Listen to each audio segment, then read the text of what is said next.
8ই জুলাই ফাঁকে আমার নিজের জন্য আমি একটা কফি দেখতে পাচ্ছেন ক্যান্ডেল।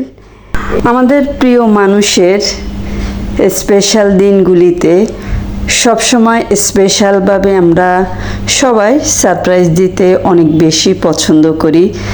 সেই প্রিয় মানুষগুলো পরিবারের বা নিজের সন্তান, হাজব্যান্ড, বন্ধুবান্ধব হতে পারে। তো সবসময় তাদের স্পেশাল দিনগুলিকে আমরা আরও স্পেশাল করার সবসময় চেষ্টা করি। আসসালামু আলাইকুম, আমি নাসিমা চলে আসলাম নতুন আরেকটি ব্লগ নিয়ে। 8ই জুলাই আমার ছোট মেয়ের জন্মদিন। তো 7ই জুলাই আমি সারাদিন ভাবছি আমার মেয়েকে আমি কিভাবে সারপ্রাইজ দিব ওর জন্মদিনের। তো আমি 7ই জুলাই মাগরিবের পর আমি বাসা থেকে বের হয়েছি একটা রেস্টুরেন্টের উদ্দেশ্যে খিলগাঁওতে। তো আমি পপাইজে চলে আসলাম।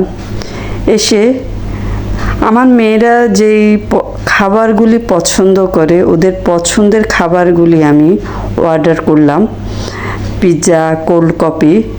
তো এরই ফাঁকে আমার নিজের জন্য আমি একটা কফি অর্ডার করলাম।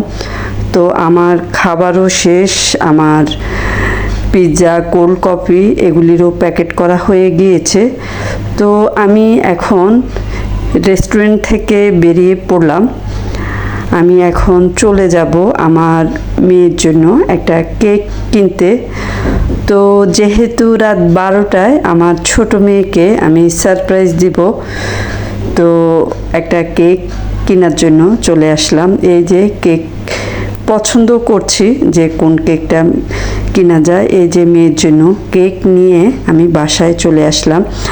তো আমি যখন বাসায় আসছি আমার মেয়ে কিন্তু বুঝতেই পারিনি মেয়ের জন্য যে আমি এত কিছু নিয়ে আসলাম। এনে আমি আসলে লুকিয়ে রেখেছি, কেকটা ফ্রিজে রেখে দিয়েছি।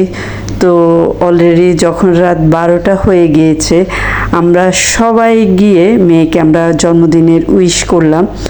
আমার মেয়ে তো ভীষণ খুশি।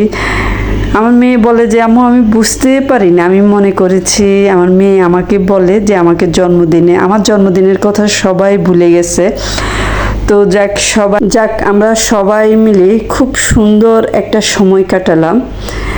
পরিবার মানেই তো আসলে সবাই মিলে এরকম সুন্দর সময় কাটানো।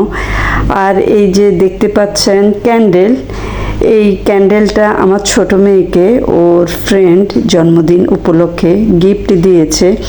ক্যান্ডেলগুলি বিভিন্ন কালারের, অনেক কিউট দেখতে, তাই না? ভীষণ সুন্দর লাগছে। আর এই যে দেখতে পাচ্ছেন একটা স্পিকার, এই স্পিকারটা আমার ছোট মেয়েকে আমার বড় মেয়ে মানে বড় বোন ছোট বোনকে গিফট করেছে। আমার ছোট মেয়ে গান করতে অনেক পছন্দ করে, গান শুনতেও অনেক পছন্দ করে। তো আল্লাহ হাফেজ, সবাই ভালো থাকবেন।